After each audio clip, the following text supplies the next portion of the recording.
How goes it, guys? We are back and we are going to talk about something really important. But before you get into that, I just want to say a disclaimer at the beginning of this video. These are my opinions and they are facts. Most of the things that I'm going to tell you right now. So if you don't agree with it, that's your own problem that you don't want to accept facts. First, I also just want to say as a disclaimer, I do not condone violence or war of any sort. But unfortunately, that is what the human race has been doing for a majority of the time that we've existed. We are not a peaceful people. Most of the things that we do lead to war, end up being wars. Here's something I just want to put on the screen and read it for you. So this is an estimated value, of course. So they say humanity has spent nearly all of the recorded history in some sort of conflict, with estimates suggesting only a few hundreds of years of global peace out of at least 3,500 to 3,400 years. So only a few hundred, that's still a few thousand of years that we have had some sort of conflict, some sort of war, some sort of just aggression, so that just proves you what type of species we are. And this all ties into, of course, the Israel-Gaza Strip war going on right now, where it's actually Israel versus Hamas, but we'll get into that later. So, first thing I want to say, of course, is it is unfortunate that this is happening. There are a lot of casualties, but the thing I hate the most about this whole entire situation is that most people use this as a failsafe, a get-out-of-free jail card, for in case they do something bad in the future or they say something out of pocket, they just fall back onto it's Israel's fault or they're supporting Palestine and all of these things, which annoys me. I'm mostly talking about America. A lot of Americans are protesting in favor of Palestine, and they just get this false narrative that they are good people or heroes, and they basically use this to better themselves almost. They think they're good people, but they're not. They're just rioting and defacing stuff in a safe country where they're not going to get shot because they're rioting for Palestine or anything like that. South Africa also had a Palestinian rally, I think like a few days ago, which doesn't make sense. I don't know why these countries are getting involved now. I'm pretty sure that South Africa's government is pro-Israel, so that's why most people were doing this. But I am actually just going to give you straight facts right now of why, if you're favoring Palestine, you're actually supporting terrorists. Now, I'm not saying the Palestinian people are terrorists. I'm saying the people causing the war and who are responsible for most of these casualties are actually Hamas, a terrorist group. And I'll show you the facts basically for it. So first of all, Americans, you are very hypocritical, all right? That's the first thing I'm going to say. Most of you probably don't know your own history, but I'm going to give you a quick lesson, So let's go back to 9/11. It wasn't a great event. I wasn't born yet, so I don't have fond or bad memories of it. I'm also not an American citizen, so I don't feel as much as maybe Americans do. But it was an attack where they flew two planes into the Twin Towers, which were World Trading Centers, and a lot of people died. So the estimated value was all in all 2,996 people that were killed, of course, which we all round up to 3,000. That's 3,000 people that were killed. Most of them had to die horrifically, by KOing themselves IRL. Instead of being burnt by the fire that was caused by the plane's explosion, of course. And the buildings also fell and injured a lot of people. And yeah, it wasn't a very good day for America. But do you know what your response as Americans were when this happened to you? You went and you fucked up a country for 9 consecutive years. You went to Iraq and invaded Iraq and basically stayed there for 9 years, killing Iraqians and, of course, terrorists as well, because there were civilian casualties. Now, if we look at the casualties quickly, I'm going to put it on the screen here. These are estimated values. The first source, the Iraq Family Health Survey, was done with 10,000 families, and there were an estimated death count of 151,000 people. Now that is a shit ton of people, and that's only 10,000 families that participate in the survey. If you look like downwards, you'll see a more accurate estimation of people that were killed, and it's almost 700,000. The value is 600,000, and you can see all of these numbers are really big, and it's insane to think that this happened. And these are basically civilian casualties. These are not including the military, including the Taliban. These are estimated civilian casualties. Now, the thing that correlates between the two is someone attacked you, a terrorist attack. You fucked up that country for 9 consecutive years, killing almost a million, close to a million people who were not part of it, civilians. If you also want to bring in the fact that people are saying child killers for, of course, the Israelis, how many of almost, well, more than 500,000 people do you think were children that were caught up in the attacks that you guys did on Iraq?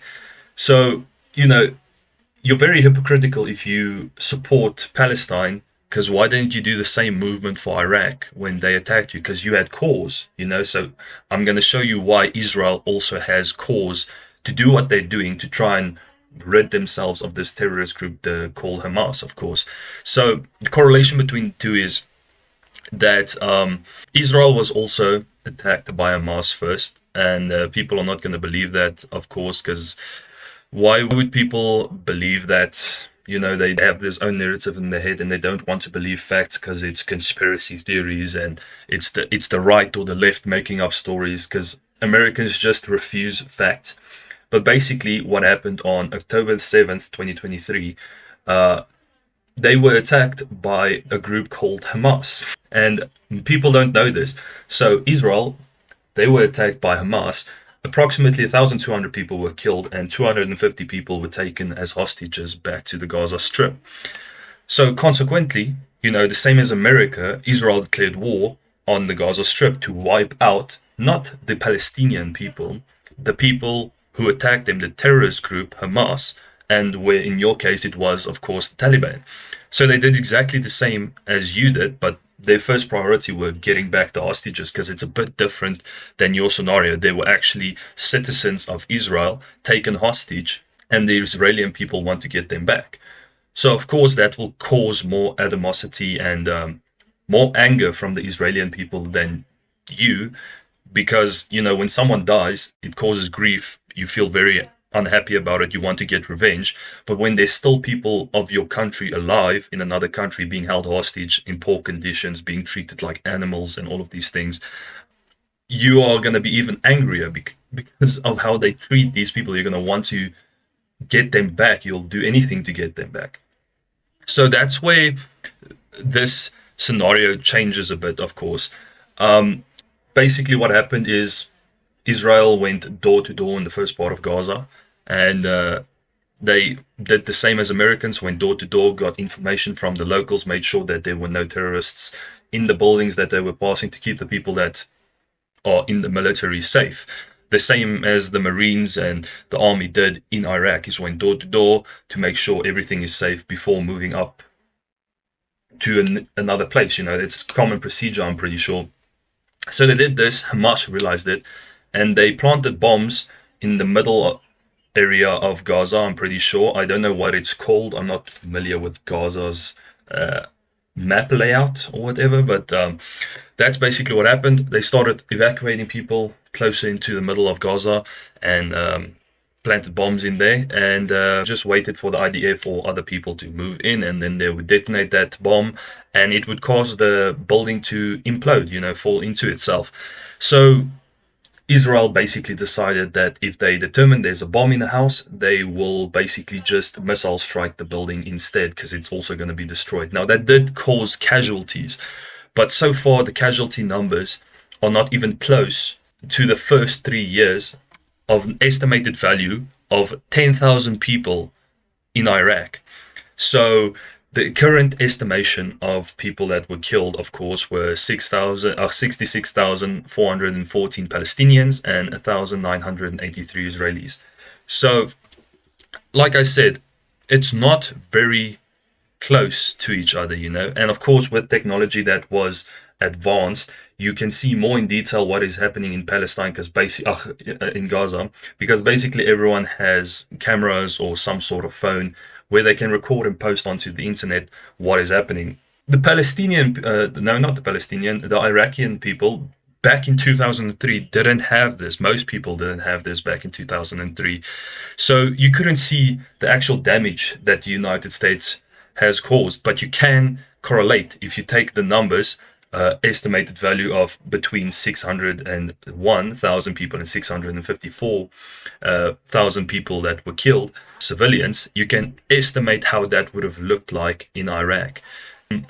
So it's hypocritical that the people supporting Palestine the most are the people that did the same thing to another country and thought it was good because they were directly affected.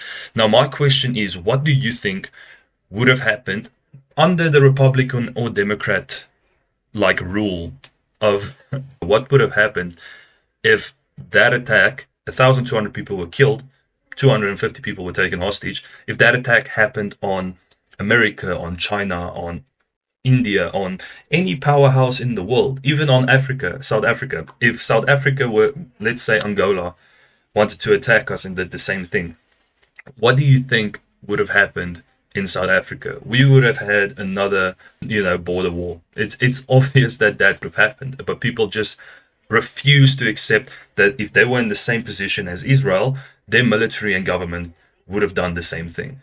It's very hypocritical. People are also becoming very soft. So the people that are in leading positions aren't made up of what they used to be. So they don't have the backbone to actually see in this truth. Now, it is unfortunate what is happening in Gaza, of course. A lot of Palestinian people and children are dying, unfortunately. But, it is casualties. And it's not like the IDF or Israel is going out there to attack them directly. That's not their main goal. Their main goal is to wipe out a terrorist group who attacked them and also took some of their people hostage and basically abused those people. So I'm just saying, before you, of course, just condemn Israelis or Jews, not that I'm any of those, by the way, just put yourself in their shoes. What would your government and military have done in the same exact position that they were in if that attack happened on you? Because you can say our government and military will never have done that, but if you're America, you can't, because you did do that. All right, that is exactly what you did. You went to a place, fucked up the country for 9 consecutive years until you killed the main guy responsible for the towers, of course. So it's only fair to see the point that Israel is going to do is they're going to go until they kill the guy responsible for that or arrest him. I don't know. He's not probably as big as a terrorist as Osama bin Laden, but he's still a really bad guy, because those numbers are not that far off from each other between the 9/11 attacks and, of course, when Hamas invaded or attacked Israel. So all of this comes down to the fault of this entire war is to blame on Hamas. And people refuse to understand that. So when you say you're supporting Palestinian people, you are not actually supporting the Palestinian people. You're supporting the terrorists who are using them as human shields. And it's actually laughable that some people think that is a good thing to support. Now, I'm not saying that you can't support Palestinians. If you really want to support them, use your money, use your connections, all of these things to get people out of Palestine into a safe country. That's probably the best thing you can do. But when you're rioting and protesting in the streets, you are taking away people's help, like countries' help for Israel to minimize the casualties and to get Hamas out of the picture as fast as possible. So you're actually helping Hamas in the long term. So that's all I wanted to say. If you don't agree with me, like I said, most of these things that I've listed are actual facts. So you can't actually disagree with that. But if you do, everyone has the right to opinion, even if it's wrong. So you can go ahead and do that. But yeah, this is a very controversial video probably. But yeah, I basically just listed facts. I didn't put my opinion out there as much. I just said try and put yourself in the shoes of this country, and then you'll understand why they did it. Americans were already in those shoes, they did exactly the same. So yeah, that's all I'm going to say about this. If you guys end up enjoying, you know what, do like, subscribe, share, notify yourself, and upload my brilliant content by clicking the notification bell. Hopefully you guys enjoy, and hopefully I'll see you guys in the next one. Cheers.